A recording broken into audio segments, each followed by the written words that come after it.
नमस्कार, आप सभी का जीविता टीवी चैनल में स्वागत है। मैं हूं प्रोफेसर डॉक्टर एनपी सिंह और आज का विषय है मर्म विज्ञान। जैसा कि मेरे पिछले वीडियो के बाद कई लोगों ने मुझे निवेदन किया था कि मर्म विज्ञान पे कोई विषय रखा जाए, तो आज हम लोग उसी विषय पर चर्चा करेंगे, मर्म विज्ञान या मर्म चिकित्सा। लेकिन उससे पहले आप सभी से आग्रह है कि आप चैनल को सब्सक्राइब करें, लाइक करें और शेयर करें, और वीडियो अच्छा लगे तो अपने कमेंट ज़रूर लिखें और उस कमेंट के बाद अपनी राय भी दें, और किस विषय पर सुनना चाहते हैं उस पर भी अपनी राय अवश्य दें। लेकिन आज का विषय पर हम लोग आते हैं। आज का विषय है मर्म विज्ञान। मर्म विज्ञान भारतीय चेतना का एक बहुत बड़ी विरासत है, ये हमारी देश की, और हम चेतना के स्तर पर कितने विकसित हैं या थे, उसकी एक मिसाल है ये मर्म विज्ञान, जहां आपके शरीर के अंदर ही वो सारे बिंदु या यूँ कहें कि वो सारे केंद्र स्थापित हैं जो आपको इस ब्रह्मांडीय ऊर्जा के बीच में एक स्वस्थ रूप में आपको स्थापित करते हैं और रखते हैं। यानी कि आप जिस रूप में प्रकृति ने आपको इस धरातल पर भेजा है, उसी रूप में आप किस तरह रह सकते हैं, उस सारे चीज़ को, वो सारे नेटवर्क आपके शरीर के अंदर है। अब इस मर्म विज्ञान को समझने के लिए एक चीज़ पहले हमें जान लेना होगा कि मर्म विज्ञान सिर्फ किसी दबाव की चिकित्सा नहीं है कि आप कह दें ये मर्म दबाव या दाब, ये दबाव और प्रेशर की चिकित्सा नहीं है। ये चिकित्सा है ऊर्जा की, प्राण की, हमारे शरीर के अंदर की तेज की या तेजस की और ओजस की। ये उतने गहरे स्तर पर होता है, तो ये महज दबाव देने की बात नहीं है। और इसमें सिर्फ जिसकी चिकित्सा हो रही है, जिस पर मर्म का प्रभाव दिया जा रहा है, उसी की उसकी जितनी आवश्यकता है या उस पर जितना कारगर होता है, उससे भी ज़्यादा ये आवश्यक है कि जो व्यक्ति मर्म विज्ञान को अप्लाई कर रहा है वो खुद भी कितना सक्षम है कि इस ऊर्जा को या इस मर्म विज्ञान को जब दूसरे पर अप्लाई करेगा तो उसकी जो प्रभाविता कितनी होगी उस व्यक्ति पर, यह भी डिपेंड करता है कि मर्म का चिकित्सा करने वाला वो खुद कितना ज़्यादा इस प्राणिक एनर्जी को ट्रांसफ़र कर सकता है या स्टिमुलेट कर सकता है। मर्म विज्ञान है, मर्म उन स्थानों पे निहित जो ऊर्जा है या प्राणिक एनर्जी है उसको एक्टिवेट किया जाता है, और एक्टिवेट उसी तरह किया जाता है, उतना ही किया जाता है ताकि शरीर में मन का, शरीर का, प्राण का और आत्मा का सामंजस्य स्वस्थ रूप में बनाए रखा जा सके। अन्यथा अगर प्राण को हम अत्यधिक कहीं प्रभावित करते हैं, अत्यधिक उद्वेलित करते हैं, तो वो कहीं ना कहीं हमें प्रभावित करता है नकारात्मक रूप में, और उसका एक दुष्परिणाम भी आ सकता है। इसलिए इस विषय को हमें बड़ा ध्यान से सोचना होगा कि मर्म विज्ञान कोई दबाव की चिकित्सा नहीं है और कोई भी किसी भी तरह नहीं कर सकता। इसके करने के लिए आप भी उसी स्तर पे सक्षम हो कि आप उस मर्म स्थान की पर निहित ऊर्जा केंद्रों को किस तरह उद्वेलित करेंगे या प्रदीप्त करेंगे या स्टिमुलेट करेंगे ताकि उसका सकारात्मक प्रभाव पड़े। ये बहुत बड़ी ज़रूरी है। अब एक चीज़ और है कि हम जब मर्म के स्थानों को स्पर्श करते हैं तो इस रूप में अगर कहें तो ये स्पर्श चिकित्सा है, यानी एक शरीर दूसरे शरीर को स्पर्श करती है। लेकिन यहीं तक बात नहीं करती। स्पर्श के बाद जब हम उस दूसरे शरीर के अंदर निहित उस मर्म स्थान की ऊर्जा को स्टिमुलेट करते हैं, तो हम जब करते हैं तो हमारी शरीर कितनी सक्षम है उस ऊर्जा को उद्वेलित करने के लिए, स्टिमुलेट करने के लिए। अगर हम ऊर्जा के उस जहाँ केंद्र है स्पर्श के माध्यम से, उस केंद्र तक हम अपने स्पर्श से नहीं पहुँच पाते तो हम मर्म विज्ञान का सही प्रभाव नहीं ला पाते। मर्म एक दैवी प्रक्रिया है, इसलिए हमें भी उस रूप में अपने शरीर को साध के रखना होगा ताकि हम मर्म के माध्यम से उस जगह को स्पर्श करा सकें। अब मान लीजिए मैं यहाँ पे एक कर रहा हूँ कि ये जो एक जगह है, यहाँ पर जो मर्म स्थान है इसको हम लोग बोलते हैं स्थपनी। इस जगह पे है स्थपनी। अब इस मर्म स्थान को अगर हम स्पर्श करते हैं या दबाव देते हैं, कई चीज़ों में हम इसको मानसिक रूप में, अगर व्यक्ति बहुत तनाव में है वहाँ पे हो सकता है, कहीं मानसिक रूप में कोई मानसिक काम में कोई अपने आप को मानसिक रूप में एकत्रित कहीं नहीं कर पा रहा है, कॉन्सेंट्रेट नहीं कर पा रहा है, वहाँ पे भी उसको प्रभावित कर सकते हैं।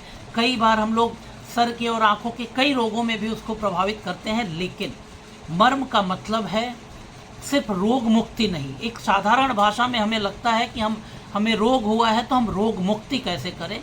मर्म रोग मुक्ति की बात नहीं करता, बल्कि रोग मुक्ति के साथ साथ आपके स्वास्थ्य को बरकरार रखने की बात करता है। यानी कि स्वास्थ्य माने शरीर, मन, आत्मा और आपके अंदर जितने भी ऊर्जा केंद्र हैं वो सामंजस्य की स्थिति में रहें, ताकि आप ऊर्जा की कोई भी असुविधा आपके शरीर को ना हो। तो मर्म उस बिंदु को, मर्म उस क्रिया को कहते हैं। और मर्म हम लोग उस आधार पे करते हैं कि मर्म को हम सिर्फ इसलिए प्रयोग करते हैं और या उस मर्म स्थान को उद्वेलित करते हैं ताकि शरीर में कहीं भी ऊर्जा के केंद्र को सामंजस्य में लाएं, या कहीं अगर ऊर्जा का सही सामंजस्य नहीं हो पा रहा है तो उस चीज़ को हम लोग सामंजस्य में ले आएं और व्यक्ति को रोग मुक्त करें।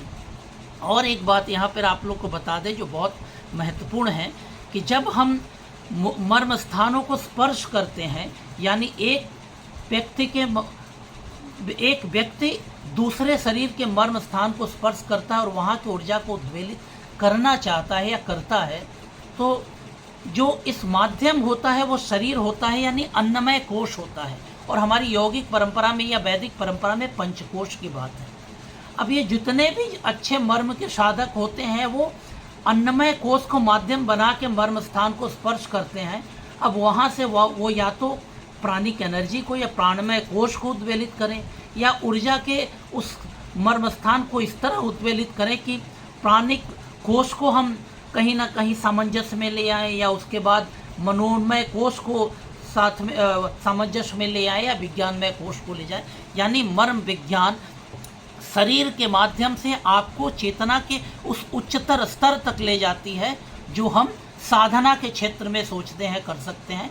मर्म हमें उस जगह तक ले जाती है, लेकिन उसके लिए ज़रूरी है कि मर्म के स्थानों का सही निर्वाचन हो, कि हम सही तरह के जान पाएँ उस जगह पर कितना किस तरह उद्वेलित करें या स्टिमुलेट करें, ताकि प्राण का हार्मोनियस स्टिमुलेशन हो, प्राण सामंजस्य की स्थिति में आए, प्राण का प्रवाह इतना अत्यधिक ना हो जाए कि वो शरीर के लिए ही घातक बन जाए। तो ये बहुत बड़ा विज्ञान है और इस चीज़ को आज की तारीख में विश्व पटल पर बहुत ज़्यादा सराहा भी जा रहा है और इससे बहुत लोग प्रभावित भी हो रहे हैं।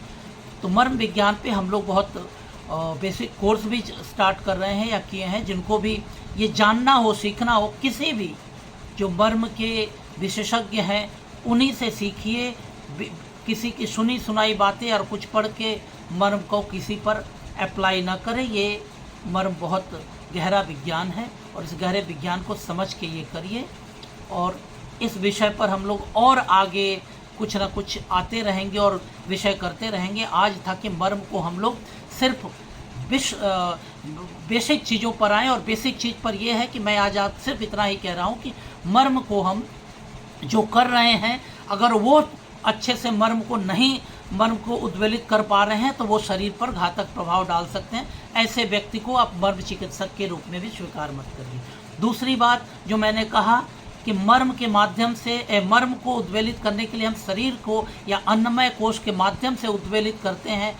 जो विशेषज्ञ मर्म चिकित्सक है वो समझ सकता है कि आपका रोग का कोई भी रोग हो, उसके पीछे आपका वो अन्नमय कोश, प्राणमय कोश या किस स्तर पर कितने डीपर लेवल पे है, और उस डीपर लेवल पे प्राण की ऊर्जा को या जो हमारे मर्म स्थानों पे ऊर्जा है या कौन से मर्म स्थान के पर किस स्तर पे दबाव देकर या किस स्तर पर उसको वहाँ की ऊर्जा को उद्वेलित करके हम एक व्यक्ति को स्वस्थ बना सकते हैं, स्वस्थ बना सकते हैं। सिर्फ रोग मुक्त करना एक अलग बात है, लेकिन एक व्यक्ति को जो शरीर में जिस तरह प्राण का समावेश है उस रूप में व्यक्ति शरीर, मन और आत्मा के रूप में स्वस्थ रहे, इस रूप में मर्म कर सकते हैं। इस विषय पर हम लोग आगे और डिटेल्स में आएंगे। आज ये था कि पहले मर्म हम शरीर में किस तरह प्रभावित करते हैं, इसको हम लोग मर्म के माध्यम से शरीर को कैसे हम लाभ दे सकते हैं, ये था। और इसके बाद वाले विषय पर हम लोग और गहरे में जाएंगे और मर्म बिंदुओं को लेकर भी चर्चा करेंगे मर्म बिंदु या मर्म स्थान को लेकर। तो आज के लिए इतना ही, और एक बार फिर आप सभी से निवेदन है कि आप सब्सक्राइब करिए, चैनल को लाइक करिए, शेयर करिए, और आप किस विषय पर और सुनना चाहते हैं उस पर बताइए। बहुत बहुत धन्यवाद। और हाँ, मर्म चिकित्सा पे अगर आप और गहरे से कुछ सीखना चाह रहे हैं तो हमारे पार्वती विद्यापीठ के सेंटर को आप ज्वाइन कर सकते हैं। बहुत जल्द हम लोग इस पर कई कोर्सेज और पाठ्यक्रम स्टार्ट कर रहे हैं। अगर आप करना चाहते हैं तो ज्वाइन करिए। बहुत बहुत धन्यवाद। स्वस्थ रहिए, सुखी रहिए और अपने मर्म को स्वस्थ रखिए।